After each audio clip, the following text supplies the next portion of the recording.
guy. We'll all stay together. Yeah, and hey, I'm sure it'll all work out okay. Yeah. After all, dinosaurs have been on this earth for 150 million years. And it's not like we're going to just disappear.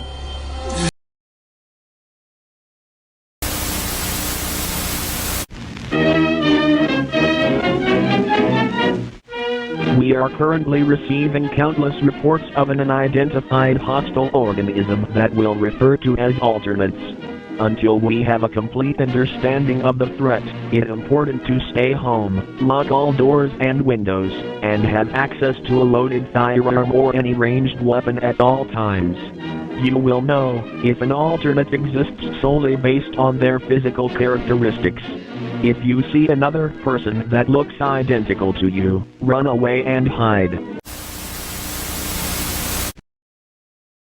Analog horror and lost footage type films were something that I've been hyperfixated for a very long time. And it just so happened to have started when Slender the 8 Pages first came out and took the internet by storm, resulting in a series of Slenderverse and games to come out for years to come potentially.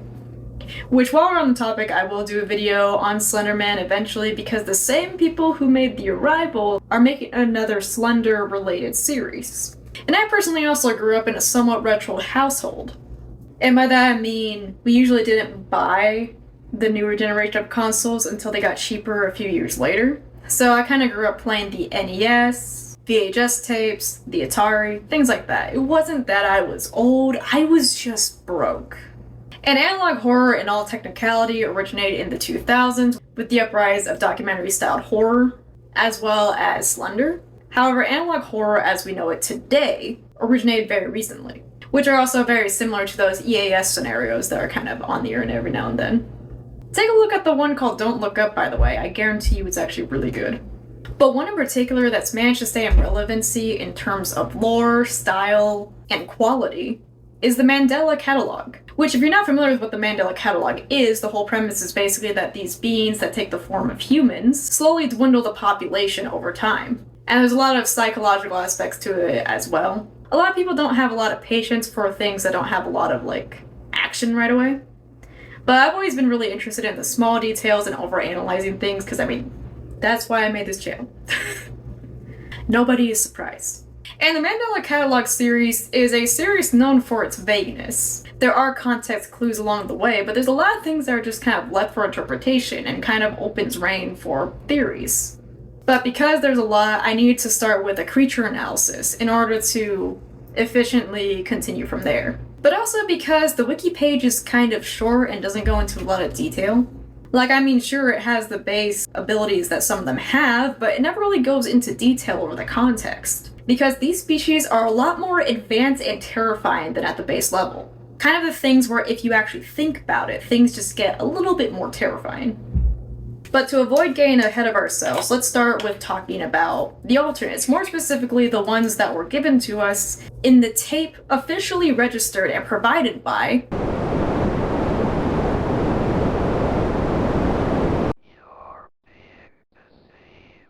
Now, the concept of an alternate is relatively simple.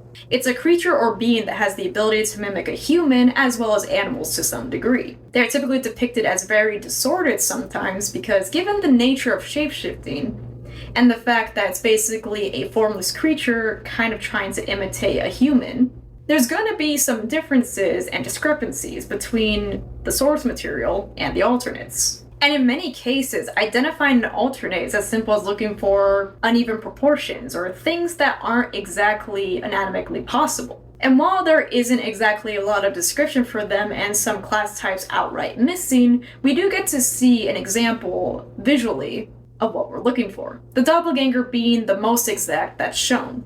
Things like height or disproportionate eyes or mouths, or longer appendages that shouldn't be there. And it's very likely that if we're talking about doppelganger and that person were to go missing and you don't know the original person, they could very well pass off as a normal person just with a little bit of crooked features because it's not uncommon. My face is actually very uneven. And yours is too.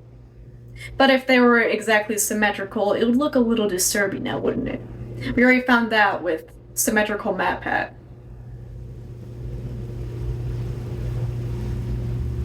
I'm gonna be scared forever. But also there are some things that are just kind of flat out missing, like the one that I was looking at jumped from Class 1 to Class 3. And Class 3 is a little bit more discernible considering that there are features that are outright missing or very disordered and unhuman-like. However, there are more alternate types as time goes on. For example, we have the ones that reside completely in the electronic base until they're willed into existence, which have been given the nickname Tulpa. And the unspeakable, which is generally alternates like Gabriel, who have a lot of supernatural powers at their disposal. And then there's also the flawed assimilation, the overdriven assimilation, and complete assimilation, which are degrees that describe just how accurate a doppelganger or alternate is. But an interesting concept that's built into the world building and the creatures of the alternates is that they tend to be able to manipulate electronics to their will. So much so that became so prevalent that they even ordered for the destruction of mirrors and screens. In fact, in Exhibition, we see that displayed when a Tulpa alternate decides to mimic a deceased cat and potentially the person who was on call. Which honestly, good riddance to mirrors, because I don't know about you, but mirrors disturb the hell out of me. I mean, every single time you look at them, you look ever so slightly different, and then you start wondering, am I me? Am I in the skin? Or did I replace myself for somebody else? But you know that can't be the case because I'm pretty sure Editor L already realized it, but made a little bit of mistake. Exhibition was the one where the destruction announcement was issued. The Tulpa alternate was in Volume 2. And an interesting thing that seems to be mostly associated with Tulpa to begin with is the idea that they can be conjured or willed into existence based on the belief and imagination of the viewer. And this is even more so confirmed by Stanley, who resembles a very familiar puppet. More specifically, resembles a rubber band puppet by Jim Henson, who has since been dubbed Nobody. He has appeared in Season 2 of Sesame Street, but he also appeared in Limbo: The Organized Mind, which was a short movie by Jim Henson about the subconscious and how the mind is organized. It's a very existential short movie that I highly recommend giving a watch, and for Sesame Street, they chose this monster to teach kids how to count to 10. But it makes sense, but having this context given solidifies the fact that Tulpa can resemble images that you see on TV, or things that kids might be familiar with. That or things that might be happening in the environment, such as a dead cat. And in that scene, he gives Adam orders to imagine a new friend. Would you like to know a secret of mine? I can make friends appear out of thin air. What was that?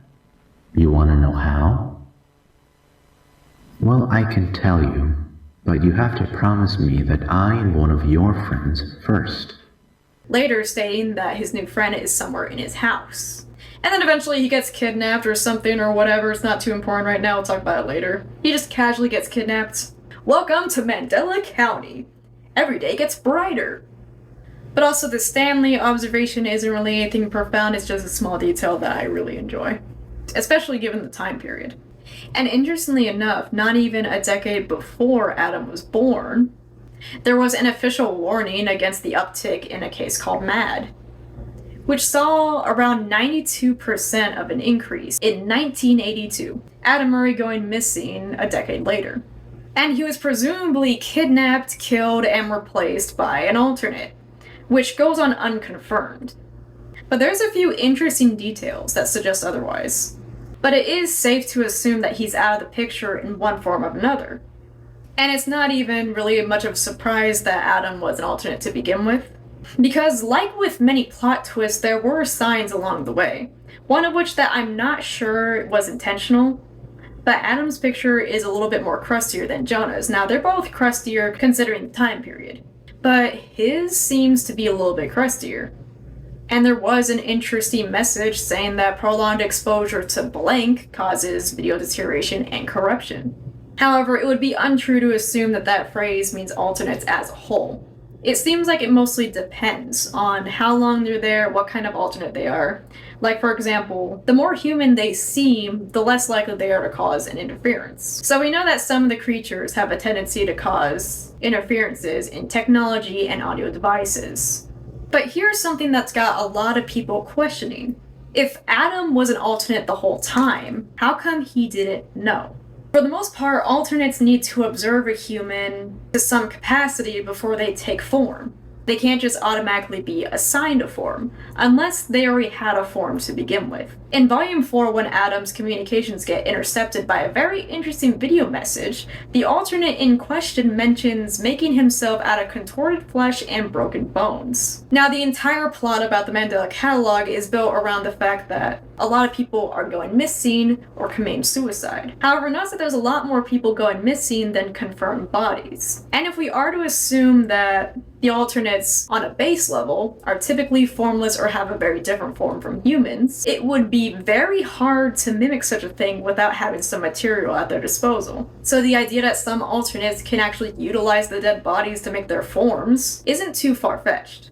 But also notice how he describes how he took Adam using he instead of you, which does clarify that the Adam we see is not technically the original Adam to some degree. My theory is that the body is the original, but whatever was converted inside of Adam is not him anymore. He still carries the same information and memories that Adam does, allowing him to act like a human in most degrees. But it would make sense if he was kidnapped as a child while he was asleep and converted into an alter without his knowledge. Because it's not like they're just taking these people and then leaving them to wander about. That would mess up their entire shindig. So it's very likely that Adam himself has the original body, but the original Adam is forever missing and replaced by an alternate. In fact, the less human that he feels himself to be and the more madness he descends into, the less human and more disordered his form becomes. So the shapeshifting aspect of an alternate is usually based around observation, connection with the human conscious, as well as materials. And the only way to get a human material is by human themselves. And it also implies that when the alternates are willed into existence, they don't have a set form and they need something physical to make up for that. Which would further explain the invisible alter that we saw in that one scene. Because that's one of the only instances that we see an invisible alter. Because that's one of the few instances that we see an invisible alternate. Plus, the only directly spot-on forms that we've seen usually come from alternates that take the form of somebody who's presumed dead or already dead. With the exception of Mark Caesar's, who appears to be a little bit flawed. And in terms of belief, what I mean is basically paranoia and mad. The more that you're paranoid and believe that somebody as an alternate is stalking you or that somebody you love has been replaced, the more likely you are to be pursued and taken down by an alternate of some sort. They don't just blindly attack just because you're alone, they usually wait. And children in particular are more likely to be deceived by a familiar or unfamiliar stranger, which in some cases may potentially be the alternate itself. However, one thing that also plays a part of their tactics are the themes of religion. In fact, one of the tactics against MAD that was issued in the infographic is rejecting extensive religious beliefs or philosophical thinking. Now, this isn't to bash religion, but it is to save you from a detachment. In fact, a sudden paranoia about the afterlife, or gods, or deity, or religion in general, and the obsessive nature that just randomly springs up, is actually one of the main warning signs of schizophrenia. Now, why is this? Well, one of the side effects of different psychosis disorders, schizophrenia being one of them, is something called religious delusion. Now, schizophrenia is only being used in this sense as a way of thinking or experiences that appear to be detached from reality. Which, the more detached that you are, the more likely an alternate will be able to take advantage of you. Now, I don't want you to walk away thinking that I think that they induce schizophrenia, but they do induce a psychosis of some sort, which is basically just an umbrella term for any disorder that involves a detachment in some form. A lot of them are very similar, but no two are exactly the same. But understanding psychosis as a whole will help you better understand the kind of detachments that might affect your survivability. And with a religious delusion in particular, you're more likely to believe an alternate if they tell you that they're God or an angel, which explains Gabriel's reliance on religion to deceive people as well as control the population to some degree. So any psychosis or detachment induced by prolonged exposure to an alternate and their tactics would put you more at risk and more likely to be deceived by said alternates. That is, assuming you don't take your life first. Now, preventing metaphysical awareness disorder won't make you completely safe, but it will lessen your chances of being deceived, and will also lessen the alternate's influence on you. Keeping in touch with reality is especially important when we're dealing with creatures that will change your perception of the world around you. Mimicry is also a tactic that's often used, which is very obvious considering that they're identity-thieving shapeshifters. But they can also mimic the sounds, patterns, and likeness of certain creatures, humans included to some degree. An example of which being the altar that calls Jonah and Adam about the cat ghost. Now, if you're confused about that correlation, if you pay attention to the dialogue, you might see exactly where I'm coming from. At some point, the lady on the other end mishears what he meant and thought he said 2 nights, and instead suggests 3 nights.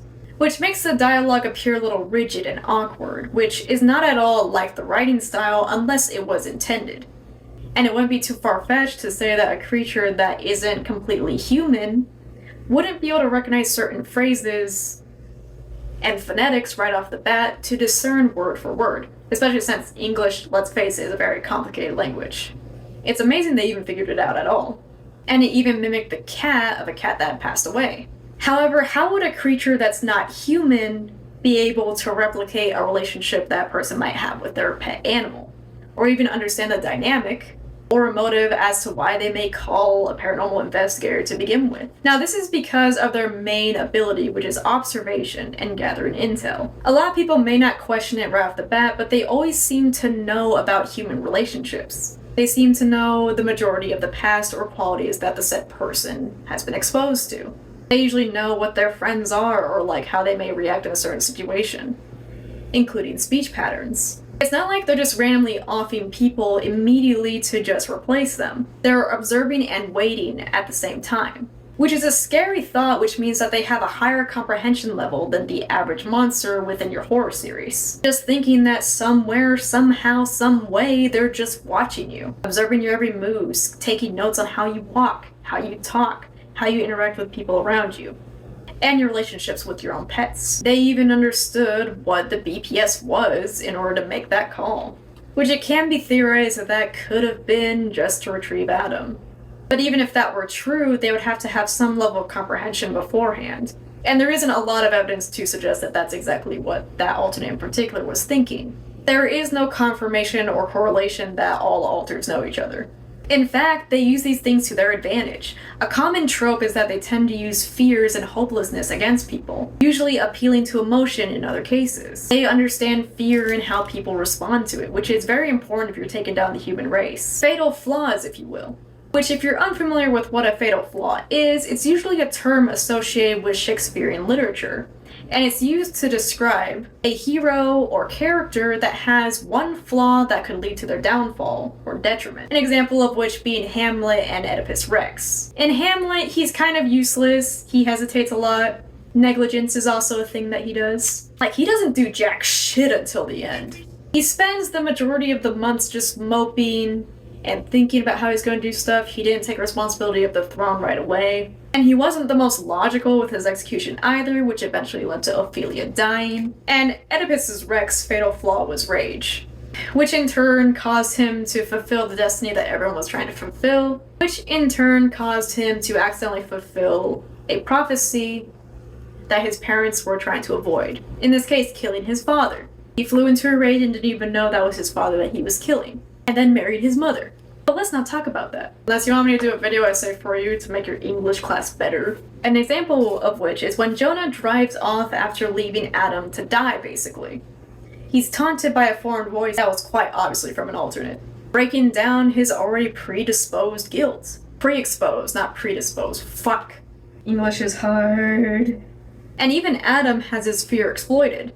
Now, on the surface level, it doesn't seem like Adam has much of fear at all, especially considering the alternates. However, it's a reoccurring theme that he doesn't want to be alone. In fact, when he's left alone in the basement, he calls out for Jonah despite the fact he doesn't even like him. And he seemed to have gotten an attitude when he mentions that he doesn't have any friends.